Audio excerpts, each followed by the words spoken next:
وروحي أحرفي ولساني عربية حسبي بأنك منطقي وبياني عربية قلبي وروحي أحرفي.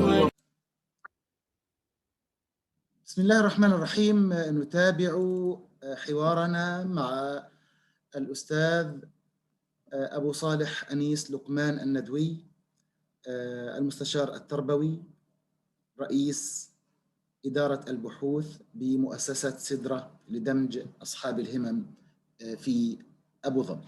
السلام عليكم. نتابع الحوار مع أستاذنا الكريم ومواصلة الحديث حول أين موطن الداء. نعم، هناك عبارة يعني أنا أود أن أشير إليها، عبارة مهمة جدا لمحمد بن أحمد الرشيد، هذا وزير التربية والتعليم في السعودية. كان يقول إن المعلم يستطيع أن يعلم ولو تحت ظل شجرة، وهناك عبارة شبيهة للسلطان قابوس رحمه الله. فهنا يريد أن يقول إننا لا ينبغي أن نتعلل بنقص الإمكانات، بأن المعلم حسب رؤيته هو الركيزة الأساسية للتعليم. فما رأيكم في هذا الأمر متابعة للسؤال السابق في الجلسة الأولى؟ والله هو أنا أوافقهم 100% وأضيف إليه، هو ليس فقط المعلم يستطيع أن يعلم تحت الشجرة بل فوق المزبلة. وحرفيا أنا علمت أولادي بجوار المزبلة وفوقها واقفين.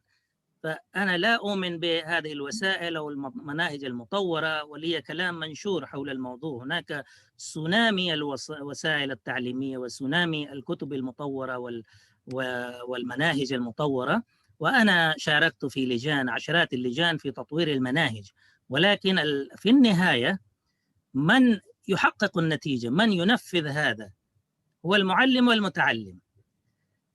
وعندما قلت الحل يبدأ من بيتك، فهذا ليس مجرد التلاعب بالكلمات أو اختزال الطريق بالخيال، هو الواقع. لو كما قلت كل بيت عربي التزم بهذا وأبدأ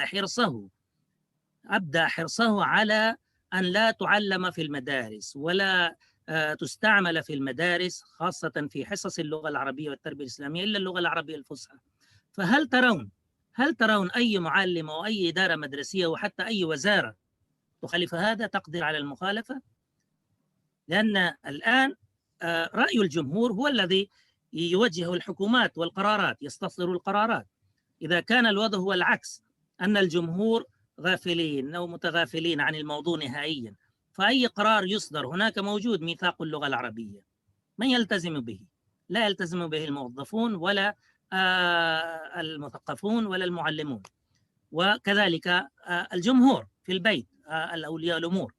فأنا عندما أقول أنا أغير، أنا أذكي عندي هذا الوعي، الحس اللغوي، الوعي اللغوي، بأني لا أتدنى إلى مستوى كذا الذي لا يرقى إلى العلوم، لا يجعل أولادي مثلا أن يتشبعوا من العلوم العصرية وكذلك التراثية، اللغة العربية الكلاسيكية ولغة القرآن ولغة الحديث وكل العلوم العربية.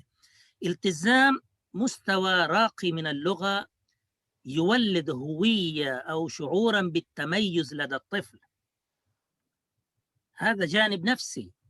عندما ألتزم، حتى أنا أولاد في في في في في رياض الأطفال، أنا درست اللغة العربية من رياض الأطفال إلى الثانوية العامة وإلى الجامعة، المرحلة الجامعية، ومع الكل التزمت سواء بالأردو أو بالإنجليزية أو بالعربية، اللغة الفصحى حسب القواعد، وحتى وإن أخطأت أعيد وأصحح نفسي، أكرر وأقول الكلام الصواب، الجملة الخطأ كذا كانت، الصحيح هو كذا، أصحح نفسي في نفس الوقت مثلا أو فيما بعد.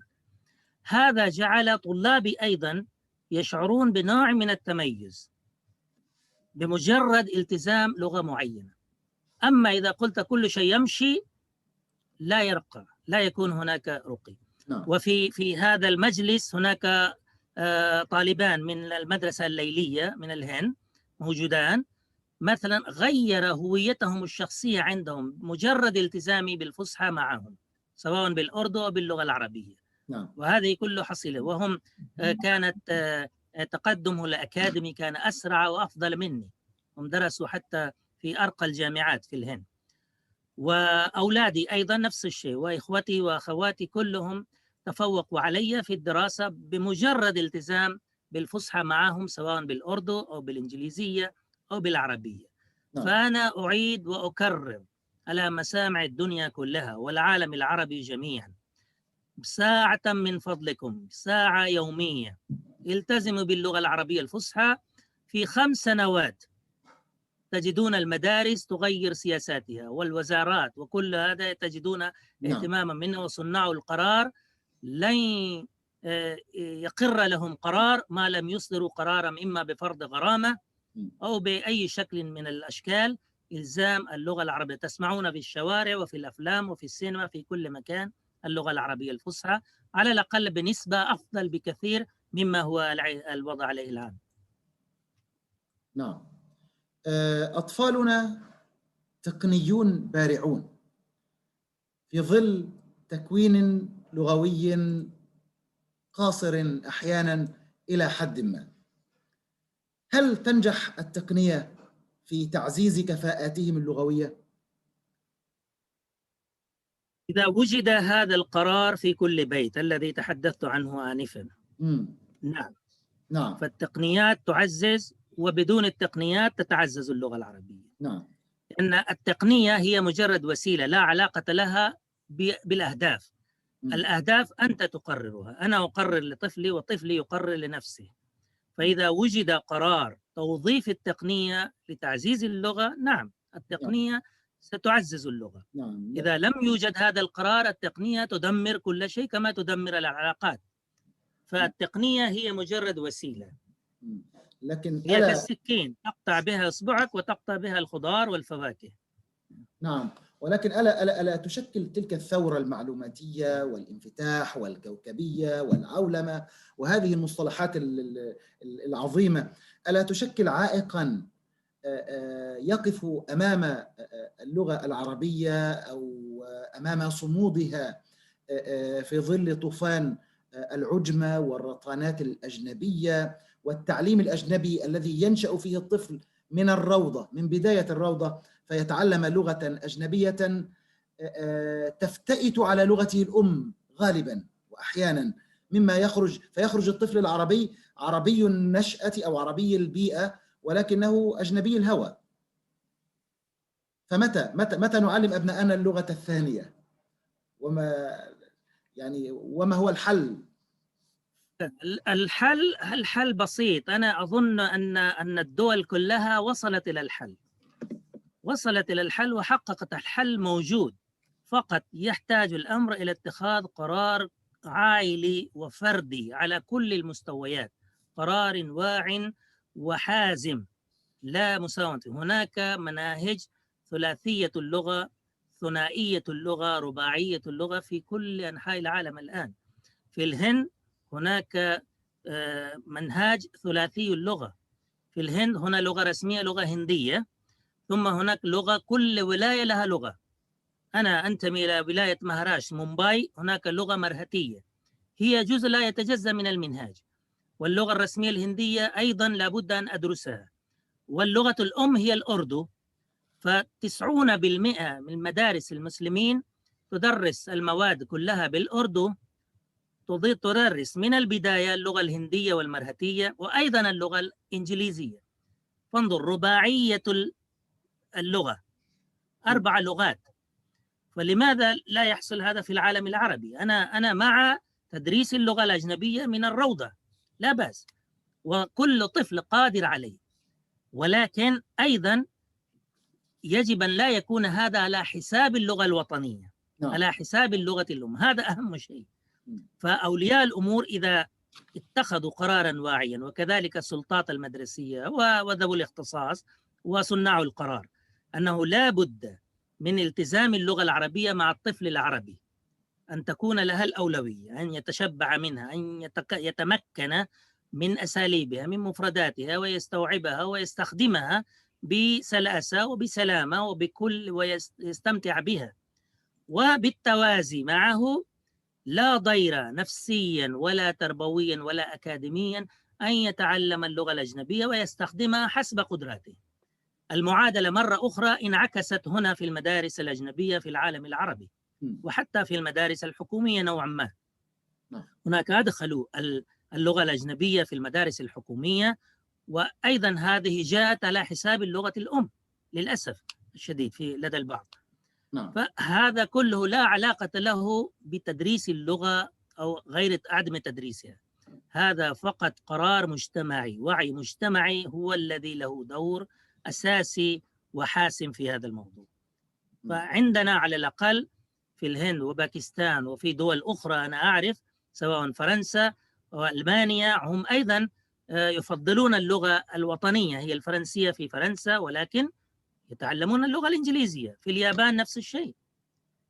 اليابان وسنغافورة وكوريا الجنوبية أفضل مثال. هم لا يتهاونون في اللغة الوطنية، ولكن تجد كوريين قد يتكلمون العربية أفصح مني وأفضل من كثير من العرب، يتعلمون عدة لغات منها اللغة العربية. فهذا الحل موجود، يجب أن نعي هذا الحل ونعزز هذا الوعي لدى الشارع العربي، البيت العربي في كل مكان. لو انتقلنا إلى مسألة المستويات اللغوية في تعليم الناطقين بغير العربية، بدءا من المستوى المبتدئ وما قبله من مستوى تمهيدي أو مستوى صفري، فالمتوسط، فالمتقدم، فالفائق، نلحظ أن في بعض الفئات من الدارسين المسلمين غير العرب قد تختزل هذه المستويات، حتى أنكم في مرة يعني في لقاء سابق معكم أشرتم إلى أنه قد لا يوجد المستوى الصفري لدى المسلمين غير العرب، لأن المسلم العربي لديه ألفة بالصوت العربي، فلذلك من الممكن أن ينعدم هذا المستوى الصفري مع غير العرب. إضاءة صغيرة حول هذه النقطة من فضلك. طيب، هذا جانب فني بحت أو أكاديمي.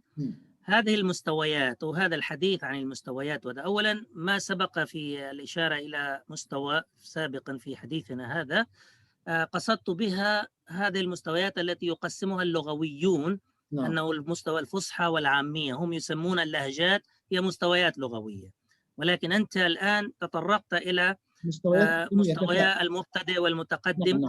هذه تقسيمات فنية وأكاديمية أو تعليمية بحتة. هذا نوع من الترف الأكاديمي. كيف؟ هذا نوع من الترف الأكاديمي، بمعنى أنه هناك خلط في الموضوع. عندما أنت تقسم، أنت ليس أمامك طلاب الآن، أنت تفكر كيف أبدأ من شخص صفر ليجهل اللغة العربية تماما. طيب، أنت تبدأ بالأبجدية، ثم في الأبجدية كيف تبدأ؟ مرة أخرى سؤال فني آخر أو تقني آخر، أنك تسأل كيف، هل تضع الألف واللام أو الأصوات المشابهة للغته الأم، وهكذا. فهذه الأسئلة لها أكثر من إجابة، اختر ما تشاء. ولكن الواقع الحقيقي الأمل عندما تواجه، أنا عندما واجهت طلاب أمامي، هذا هو الموقف التعليمي قد لا تسعفني أي دراسة لمواجهته. علي أن أكون مبدعا مبتكرا ومرنا للتأقلم للتفاعل مع هذا الموقف. فأنا أبدأ من أي بداية، ثم أكون جاهزا ومرنا للتطوير والتغيير والتعديل حتى أثناء الدرس. لكن أحتاج إلى تصنيف الطلاب وإلى تسكينهم في مستويات لغوية مناسبة وملائمة. بالضبط. هذا كما قلت، هذه افتراضات عملية تنظيمية مفيدة، أنا لا أستهين بها، ولكن أنا عندما أنظر إلى الغالبية العظمى في الهند وباكستان وفي العالم غير العربي أكبر بكثير من العالم العربي. نعم. أنت تستطيع عندما يكون أمامك طلاب متجانسون تستطيع أن تضع مثل هذه المستويات، أو في مرحلة من المراحل أنت تريد طلابا يلتحقون بجامعة فتريد أن يكونوا حسب تقسيمك لمستوى متقدم أو متوسط أو كذا، أن يلتحقوا بكذا وهم بحاجة إلى كذا. ولكن أنا أتحدث عن شيوع تعليم وتعلم اللغة العربية لدى شرائح ضخمة أكبر بكبير من العالم العربي. فأنت لا تستطيع أن تحدد أي مستويات. ما تحدد للهنود قد لا ينطبق على الإندونيسيين لاختلاف لغوي، ما يسمى بمبدأ بنظرية التداخل اللغوي linguistic interference.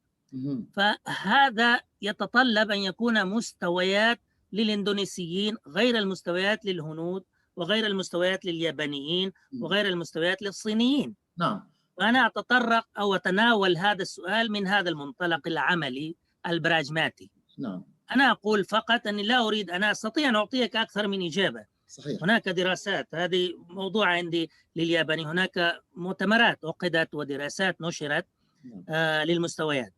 فالمستويات لكل دولة ولكل بلد ولكل جنسية تختلف. وأنا ما قصدت يعني المبدأ العملي هو رغم كل هذه المستويات هناك تتوالد أو تتولد مستويات أخرى المعلم وحده يقررها عند التعامل مع فئة أو شريحة طلابية معينة وحسب الوسائل المتاحة عنده. وأنا ما قصدته يعني وفق الأطر المرجعية العالمية كالإطار الأوروبي المرجع المشترك. نعم، هذا له أهداف بالضبط. هناك توفل وهناك آيلتس وهناك المعايير الأوروبية، وحاليا في السعودية في مصر وفي كل مكان جهود مشكورة في هذا. أنا صراحة معجب بهذه الجهود. وما دامت هذا اللقاء يبث من القاهرة أو مقرها القاهرة، فأشيد بجهود الإذاعة المصرية، إذاعة القاهرة من الخمسينيات لنشر اللغة العربية، الإذاعة العربية بالراديو. نعم. العربية بالراديو كان له مستويات في الخمسينيات والستينيات. نعم. هو اللقاء طبعا يعني يبث من أماكن عدة، ومعظم الأساتذة من أماكن مختلفة حول العالم، يعني من أصدقائنا وزملائنا في هذا المجال. طيب إذا جئنا لبعض العناصر وبعض المهارات والجوانب والفنون التي تدرس باللغة العربية، أين موقع تدريس الأدب العربي والبلاغة كذلك ضمن هذه المستويات التي ذكرتها؟ يعني إذا أنا متى أبدأ أدرس للطالب الأجنبي الأدب العربي والبلاغة العربية؟ بالطبع البداية في المستويات اللغوية التواصلية الأولى لا أظن أنه مناسب أن نبدأ أو نضع له قطعا أدبية ويدرس جوانب وقواعد بلاغية. ففي أي المستويات من الممكن أن نتطرق للأدب العربي شعرا ونثرا وخطابة، وللبلاغة فنونا معاني وبيان وبديع وهكذا؟ والله بالنسبة لهذه الفنون أنا أظن أن الطالب الأجنبي قلما يحتاج إليه إلا إذا أراد أن يتخصص في مادة اللغة العربية، أن يواصل دراسته بعد الثانوية. حتى الثانوية أنا لا أظن أنه يقدر يستوعب ويتذوق الأدب العربي والجانب البلاغي كثيرا، لأنه هو يتعلم اللغة وظيفيا ليوظف اللغة ويستخدمها. فكل همه هو في المرحلة الثانوية. هناك مناهج من أدكسل ومن جامعة كامبريدج ومن هذا، والعرب يشرفون عليه طبعا، فهم أحسنوا صنعا عندما قرروا مناهج هي تلبي هذه الاحتياجات العملية، أنه يقدر على التواصل. عندهم الهدف هو التواصل وتوظيف اللغة في الحياة اليومية، فهذا بدون البلاغة وبدون هذا. ولكن من بينهم طلاب من عندهم طموح ورغبة وتطلع نحو مواصلة فإذا هو أتقن القراءة، مهارة القراءة ومهارة الكتابة والتواصل، فيستطيع أن يواصل إما بمطالعته الحرة والذاتية، يقرأ القصص والشعر وهذا، وقد يتخصص أي يواصل دراسته بعد الثانوية أيضا في هذا المجال. فبالنسبة لغير الناطقين بها ما بعد الثانوية ممكن إذا كان هو يرغب في مواصلته، أما ما قبلها فلا أحبذ، قد ينفر من اللغة بدلا من أن يحبب إليه. نعم، إذن توظيف اللغة في الحياة اليومية يقودنا إلى الحديث عن التعليم المرتكز على الحياة، تلك الطريقة التي أشرت إليها وأنت ربما انتهكتها في تعليم اللغة العربية، ويقودنا كذلك للحديث عن التعلم الذاتي. فأين مواقع هذين الأمرين، التعليم المرتكز على الحياة والتعلم الذاتي من أو من تعلم اللغة العربية وإتقانها؟ والله هو كل شيء يعتمد على هذا، أن يكون التعليم الآن المرتكز، هذا المصطلح أنا استخدمته في الثمانينيات، في أوائل الثمانينيات، والآن أرى أن التربية تتجه نحو هذا المبدأ في كل شيء، ليس فقط في اللغة، حتى مادة الرياضيات ومادة العلوم تدرس، يجب أن تدرس مرتكزا بالتركيز على الحياة، إنه ما أدرس المحتوى يجب أن يكون مرتكزا على مواقف الحياة اليومية. فالرياضيات في أي مدرسة يابانية تذهب مثلا هم يعلمون المقاس، الأحجام، كيف تقيس أو كيف تزن، يطلبون من الطالب أن يذهب إلى البيت ويأتي بقياسات مختلفة بصور وأشكال للأواني المنزلية وللأغراض المنزلية وبشكل عملي، أو يخرجون به إلى ساحة المدرسة ويبدأون بقياس الأشياء، ومن خلال التعامل مع الواقع ومع الحياة يتعلمون الرياضة. كذلك اللغة، فتعليم اللغة أولا وأخيرا على الأقل لإتقان المهارات، لتعليم وإتقان المهارات الأربعة الأساسية، يجب أن يكون مرتكزا على الحياة من الابتدائي حتى الثانوية، حتى بما فيها البلاغة، وفي أثناء ذلك أنت تدخل القصص والعبرة والمبادئ الأخلاقية، أي شيء المحتوى من الناحية الفكرية، من ناحية المضمون، يعكس الثقافة كل شيء، ولكن تطبيقه يجب أن يكون مرتكزا ومتمحورا حول الحياة العملية. فأنا سعيد جدا بأن هذا المصطلح الآن يستخدم في المناهج. هناك العربية للحياة، هذا المنهج بإشراف الدكتور أسامة الباز تم إعداده في دبي، ومؤخرا في معرض الدولي للكتاب في أبو ظبي اطلعت على معجم العربية للحياة، معجم العربية للحياة. فهذا قصدت بذلك نفس الشيء، أنه في المواقف الحياتية اليومية العملية ماذا تعطيني اللغة، أو ماذا آخذ من اللغة، أو كيف أستعمل اللغة بسلاسة وبسلامة وبطلاقة بطريقة منتجة محققة للأهداف المرسومة والمنشودة والمرغوب فيها. سؤال ومداخلة للصديق الدكتور محمد الياسين، إن كان يستطيع أن يتفضل بطرح مداخلته صوتيا إن سمح بذلك، أو أقرأ أنا سؤاله، فننتظر أن تكون مداخلة صوتية منه أفضل. دكتور محمد. السلام عليكم ورحمة الله. وعليكم السلام ورحمة الله. أستاذ محمد. تحية لكم دكتور أحمد ولضيفك الكريم. الحقيقة يعني كما كتبت لكم أنا معجب بقدرته الرائعة على التصرف باللغة العربية، لكن عندي سؤال عن التفاضل اللغوي عند الأجانب. يعني هذا قد يكون خارج قليلا عن موضوع هذه الحلقة، لكن لدي فضول حول الأجانب الذين يتقنون اللغة العربية مثل ضيفكم الكريم.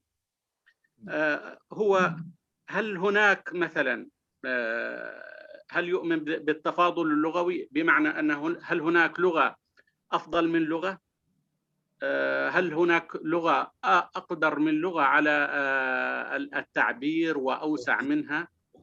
نعم، أنا كما فهمت أنه يتقن أكثر من لغة منها العربية والإنجليزية.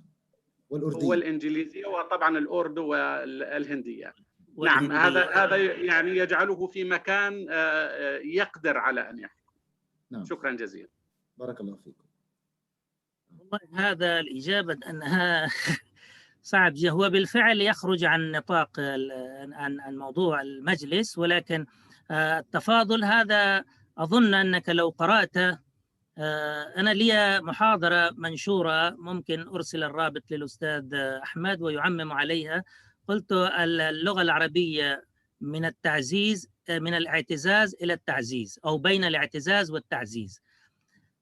كل أمة تعتز بلغتها، معروف، والعرب اعتزوا بها. هذه ليست قضية أو مسألة حديثة.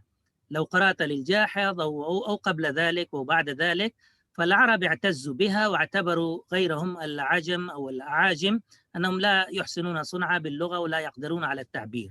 ولكن اللغات الأخرى السنسكريتية، وهذا أنا في الهند مثلا أعرف أهل هم يعتبرون السنسكريتية هي أم اللغات، ويعطونك بأدلة مماثلة وشبيهة. فهذه مسألة لم تحسم. الآن موضوع يرجع إلى اعتقاد كل أمة ما يعجبها. الآن نحن نزعم كمسلمين وكعرب أن لغة أهل الجنة هي العربية. أنا لا أدري، هذه ليس بحديث وحديث موضوع فالتفاضل هذا موضوع شخصي بحت غير موضوعي، لا يمكن أن يحسم إطلاقا.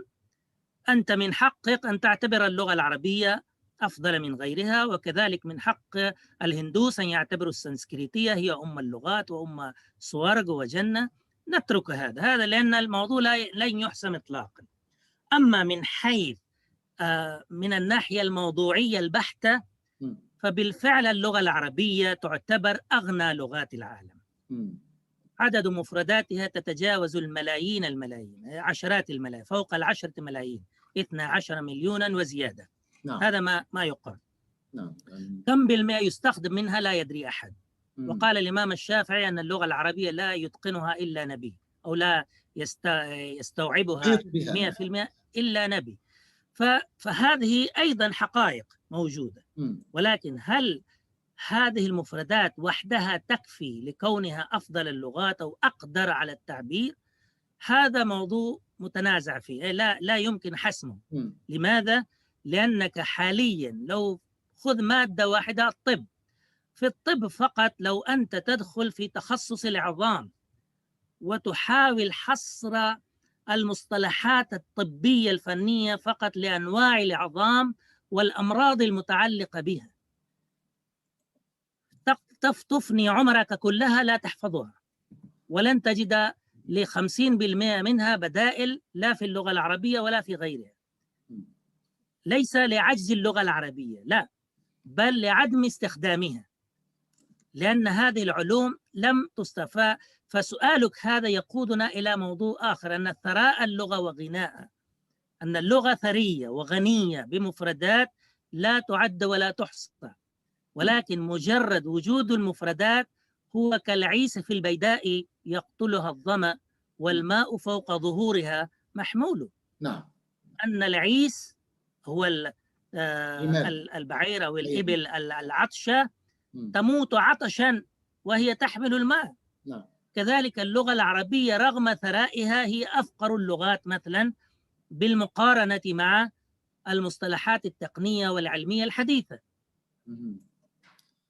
اللغة بالطبع حتى هناك مجامع لغة عربية اخترعت المصطلحات موجودة. نعم. ولكن كم بالمئة يستخدمها؟ نعم، صح. كم بالمئة هي مستخدمة؟ ما زلنا مثلا نستخدم كمبيوتر، نقول كمبيوتر أو الأوديو، الفيديو، والفلان حاسوب الكمبيوتر، مصطلحات بديلة موجودة. نعم. الرتابة. فاستخدامنا اللغة تتفاضل، اللغات في الحياة العملية تتفاضل باستخدامها. ستكون اللغة العربية أفضل إذا أنت وكل إنسان عربي وكل إنسان مسلم يحب العربية يستخدمها ويأبى إلا أن يستخدمها في كل مجال. نعم. هكذا تستطيع اللغة العربية أن تنافس بل تتفوق على لغات العالم، ليس بمجرد غناها فقط وثروة مفرداتها اللفظية، بل أيضا بشيوع مفرداتها واستعمالها اليومي في كل مجال. نعم، بالطبع في اللغة العربية يعني أكثر من 11,000 جذر لغوي، وهذه الجذور تتولد عنها ملايين المفردات وملايين الكلمات. واللغة العربية ربما أنتم أشرتم إلى عبارة بسيطة منها، وهي عبارة أهلا وسهلا ومرحبا، وما تختصره هذه العبارة من قيم إنسانية عالمية رحبة، يعني تغطي لغات كثيرة تعبر عن عالمية اللغة العربية وعن إنسانيتها. هناك سؤال من الدكتورة ميس، لحظة واحدة، نعم، الدكتورة ميسرة بضعة من مدرسة النشء الصالح بمدينة العين بالإمارات. تقول الدكتورة ميس في سؤالها: ما هو طموحك الذي تسعى لتحقيقه خلال السنوات القادمة كمحب للغة العربية وشغوف بها؟ طموحي أن أسمع كل إنسان يدب يمشي على الأرض يتكلم اللغة العربية. هذا هو طموحي. الآن أنا كيف أحققها هذا لا أدري، فقط أمارسها وألزم كل من حولي بأن يمارسها ويستعملها، وأشجع كل من لا يعرف اللغة العربية، أي إنسان ألتقي به من غير العرب من الأجانب. عندي زملاء أجانب كثيرون، فدائما أرسل إليهم عبر الواتساب وفي كل تواصل كلمات عربية. مثلا أنا أكتب لهم رسالة بالإنجليزية، ولكن أبدأ لا أكتب good morning، وإنما أكتب سلام and صباح الخير أو مساء الخير، وأترجم. وكذلك في النهاية أكتب مع السلامة وأكتب بالإنجليزية، وهكذا أخلط رسائلي الإنجليزية ببعض المفردات العربية، وأحيانا أجهز لهم مفردات وتعابير وعبارات تستخدم في الحياة اليومية، وأرسل لهم وأكتب إليهم هدية مني. أو في يوم اللغة العربية أوزع على كل الأجانب في علاقاتي، في شبكة علاقاتي، مفردات معينة يستخدمونها وبأحرف إنجليزية والعربية معا. وأكتب إليهم Your eyes will enjoy looking at the beauty of Arabic words، أنه ستستمتع عيونك بمشاهدة الأحرف العربية الجميلة، ولسانك ربما يستمتع بعذوبة بالنطق بهذه الأحرف. وأكتب الترجمة الصوتية لهذه المفردات، منها هذه كلمات أو عبارات مجاملة وكيف الحال وما إلى ذلك. فبهذه الطريقة البسيطة أنا أحقق طموحي. وعندي زميلة ألمانية تشتغل معي من 4 سنين الآن، هي أكثر مني الآن استخداما مساء الخير ومساء النور وإن شاء الله وما شاء الله وكيف حالك وأنا بخير وهكذا. نعم.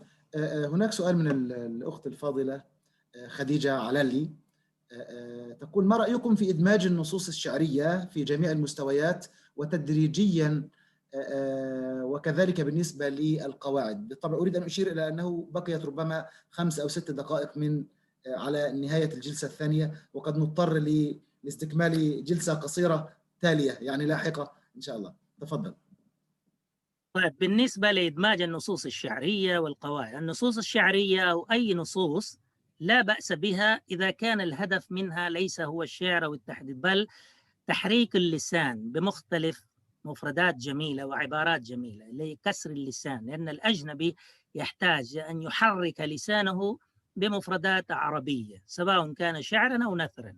فأنا كنت أستخدم مع الطلاب المسلمين الآيات القرآنية، العبارات القرآنية التي فيها حوار بين موسى عليه السلام وفرعون، مثلا أنت قلت أو إبراهيم وقومه أنت قلت هذا، أنت فعلت هذا يا بآلهتنا يا إبراهيم. فأنا أطور أو أغير وأعدل هذا النص وأقول أنت فعلت يا خالد هذا بهذه الكتب أو بهذه الأدوات أو بهذا البيت، أي شيء أغير معها، وهذه الصيغة وهذه العبارة أستخدمها وأشجعه على تكراره سواء كما هو أو بتعديل بسيط. فالشعر يساعد على تحريك اللسان، واللسان كما قال الجاحظ كلما حرك رق ولان. مم. والأجنبي غير العربي يحتاج إلى إلانة لسانه، أن يلين لسانه كي يطاوع المفردة العربية وأصواتها وحركاتها. فالشعر يساعد في هذا.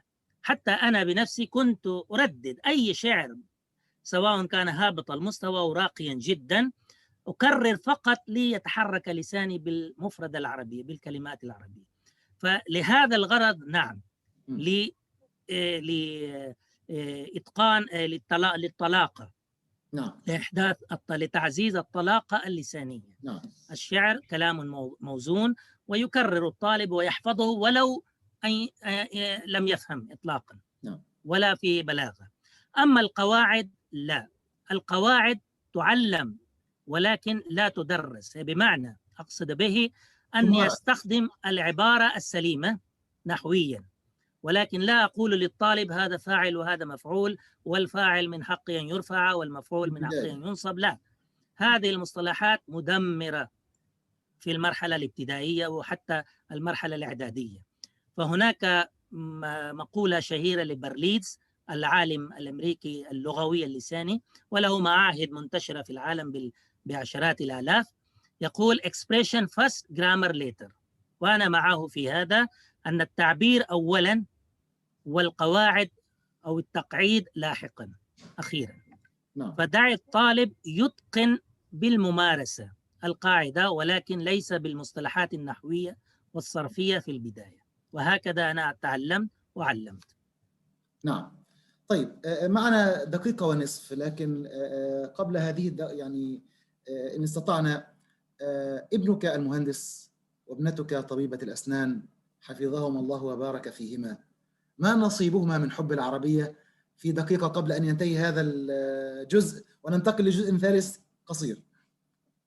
والله نصيبهما نصيب أمهما أيضا هي تعرف اللغة العربية وتتكلم وليس بهذه الطلاقة، فالولد والبنت تقريبا بنفس المستوى، وهم في المدرسة درسوا اللغة العربية يستطيعون القراءة وفهمها، ولكن الطلاقة بالحديث أقل بكثير طبعا. نعم. لأن الزملاء والعائلة في لها كانت ظروف، فلم أستطيع أن أركز على اللغة العربية. نعم. في الجزء الثالث القصير إن شاء الله سنبدأ مع سؤال للأخت مريم سبعاوي، تقول: ألا يعد تغير اللغات دليل ضعف؟ بمعنى أن تطور اللغة مع الزمان هذا ألا يشكل دليل ضعف؟ وهي تقول بينما العربية ثابتة، وطبعا هذا العربية تطورت أيضا ليست ثابتة، لكن نجيب عن هذا السؤال مع جلسة ثالثة قصيرة إن شاء الله. ندخل مرة أخرى عبر الرابط، ومن لم نقدم سؤاله ممكن يعيد كتابته مرة أخرى، ونتابع إن شاء الله في الجلسة التالية مع ضيفنا الأستاذ أبو صالح أنيس لقمان. فإلى هناك، شكرا لكم.